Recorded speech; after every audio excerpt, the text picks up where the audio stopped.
Well, last weekend sucked.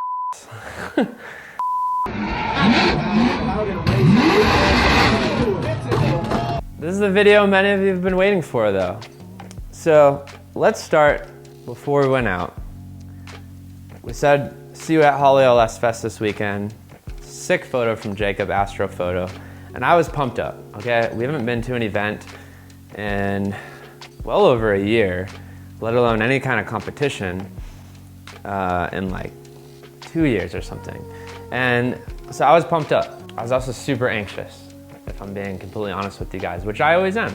We actually had a comment, someone said, you guys always look like you're depressed and constipated. Like I watched Noriaro and Donut Media and they're always so happy and bubbly. And like, I appreciate all styles, and honestly, those are two of my favorite automotive YouTube channels. But with me, like, I just always want to be genuine and be myself. And so if I'm depressed at one moment, that's probably gonna come through. And that probably hurts me some. Some people don't like that. But when I'm happy, like, you know I'm genuinely happy. And you know that's the real me. Back to the story at hand. So I was pumped up, definitely anxious. I was like, you know, had a horrible rookie season in Formula Drift, and it really was not my fault. If you guys like go back and you go do your research, I got handed the worst cards I possibly could have gotten handed, and I did my best with those cards. I did everything I could, but there was no salvaging our season, and it was just trash. But coming out of it, you know, after that, my other business that I was doing outside of Haugen Racing shut down, and we went full-time Haugen Racing at the beginning, January or February last year. So it's been a little over a year that I've been really doing this full-time. It's gone well. We've gotten like, I think we're at like 8,000 subs then, and now we're at 50,000, and like we're starting to attract bigger partners. We have really awesome plans for next year that I'm not revealing yet, but they're gonna be sick.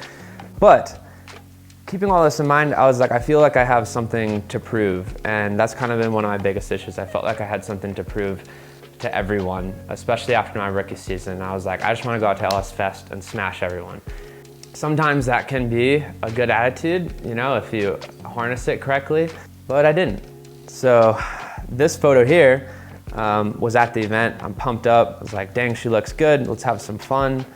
Had a pretty good attitude there, but was definitely anxious. And then this happened. Let's watch the video. There's multiple videos, by the way, so we'll watch a couple.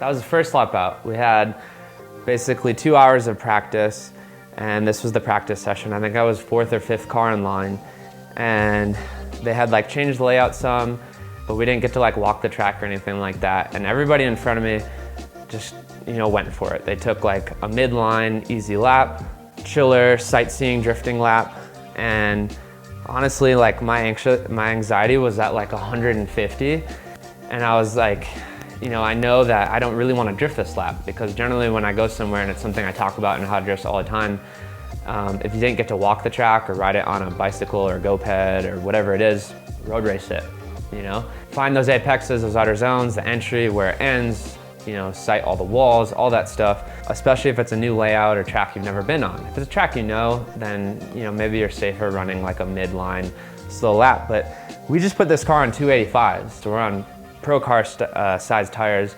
We were at like, I don't know, 16 PSI. So this thing was gripped the hell up. This thing was gripped up, and you can't really drive them like chill when they're gripped up like that. And maybe that was a mistake. Maybe we should have left it looser. But anyways, I was like, let's just go send it. And you can't really do like a chill lap. And I knew that I should have road raced it, but I didn't.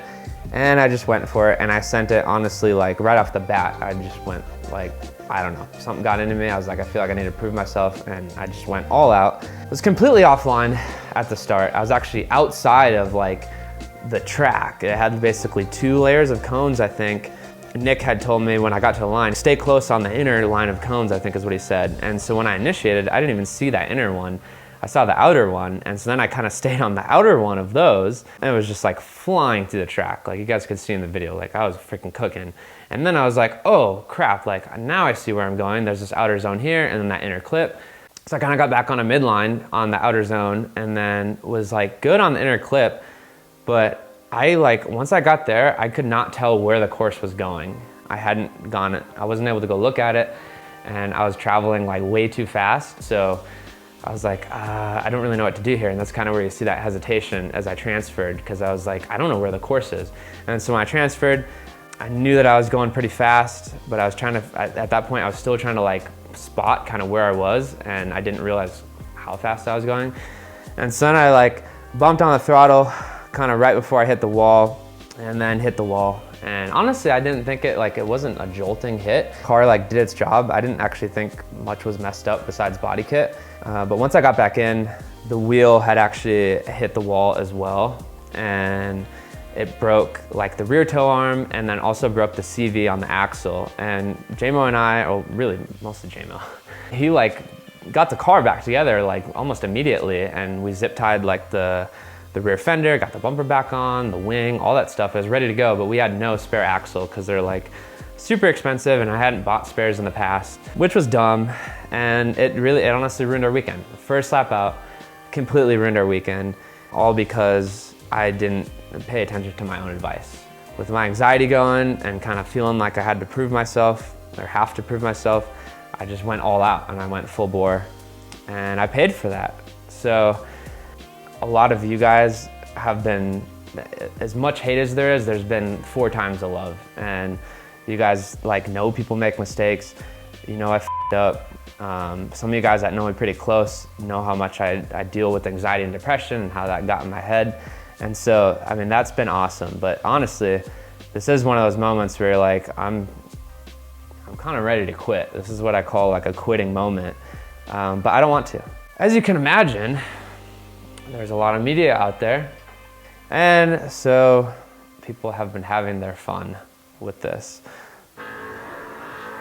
So this guy was one of the photographers that was actually right by, like literally right by where I hit. And he got a pretty sick video of it. So let's check that out first before we dive into the hate comments. So right there, I was like, that's why I hesitated, because I was like, I have no idea where this track is going. Like I couldn't see those little cones. And then I was like, oh, hit the wall. Saved it from like pivoting into the front end. Front end didn't hit. The full clip though, he shows that the wing like landed right by his feet. Let's go dive into the hate. People have been having their fun with this. I mean, some of them are honestly pretty funny. Like this guy's like professional drifter. This was posted by Lone Star Derp with 3 Ps. It's like another meme page to like make fun of drifters when they mess up. Formula D Pro 3, those guys are actually not that bad. Like they made fun of one of the pro drifter react videos, saying like, how is he calling himself a pro drifter, blah, blah, blah. And that got a bunch of hate. That was like a year ago or something. Or like, no, only like 6 months ago. But yeah, it was only like 4 months ago. But he goes, Formula D Pro 3 goes, pro drifter who never qualifies in Pro 3, reaction vid. Some real pro driving. This guy, you're pussy, dude. Like you follow me and I see you sneak dissing on all my posts. But you know what's funny is you're still watching our shit. So this guy says Flying Panda, will that wing fit my IS 300? That's the most Haugen shit ever, laugh out loud. And Drifter Racing, I was wondering if he's a little bit of a sneak disser. I said hi to you over the weekend though, and you were very nice to my face, so I hope not. But he said, laugh out loud, I wish I could say I didn't give that wall a little love tap at Holly All S Fest. Kenda Racing, send it. And then this guy. Now we get serious. I don't know what your name even is. That does nothing but critique other people's driving, but he can't even drive himself, and got 15 likes. And then this guy, plus he has LS swapped R34. So first of all, if you've watched any of our Pro Drifter Reacts videos or anything like that, he's making it seem critiquing like it's negativity. There's zero negativity in it. The only one that probably has negativity in it is Alex Coy, which that guy, he deserves it. And you guys can all agree. So I would honestly be honored if someone did, you know, a drifter, a pro drifter reacts to me, because guys, I know I'm not the best drifter in the world. I'm well aware. I don't know. For those of you guys that have supported us so much, I love all of you, and all of you that have hated and will probably find a way to meme this video, like, you're not helping yourself. All you're doing is helping me. It's the same thing like a bunch of guys did to Adam LZ. You went off and saying, you know, oh, screw this guy, he's just a YouTuber, all this stuff, and look what you did. You made him one of the biggest drifters in the world. If you want someone to truly fail and quit, don't talk about them, ignore them. That's what you should do. But you guys can't, because you got nothing better to do. So, like, you're not out there, none of the people that are really talking much of shit were at LS Fest. There's a couple people sneak dissing, whatever, like, f you know who you are, and you'd never say it to my face. But for the most part, the guys that have been really going off, they're nobodies. And so why I let it get to my head, I don't know. I don't think I've deserved any of this hate. I think I've deserved getting made fun of a little bit, because yeah, that was a stupid moment. I went out there and tried to be a show off and f***ed up. I don't know, this is an interesting video. I was going to not make any videos on LS Fest because I really wanted to just go out. We didn't bring any merch and we only brought the pro car. I just wanted to go out and have fun and get some really good driving in and do well in that competition. And so that's why we weren't filming any videos, and obviously that did not work out. But I felt like it's something we should address and kind of explain to you guys so you don't think we're, you know, running from it or something. If you guys enjoyed this though, this was a different video than we normally do. Check out our Pro Drifter Reacts videos. Check out our DIYs, our builds, our sim drifting vlogs, and of course our how to drifts. I would love if everyone who watches these videos is either virtually drifting or drifting in real life. I think it's one of the most fun things you can do. Either way, hit that subscribe button and turn on those notifications. We'll see you guys in a couple days. Peace.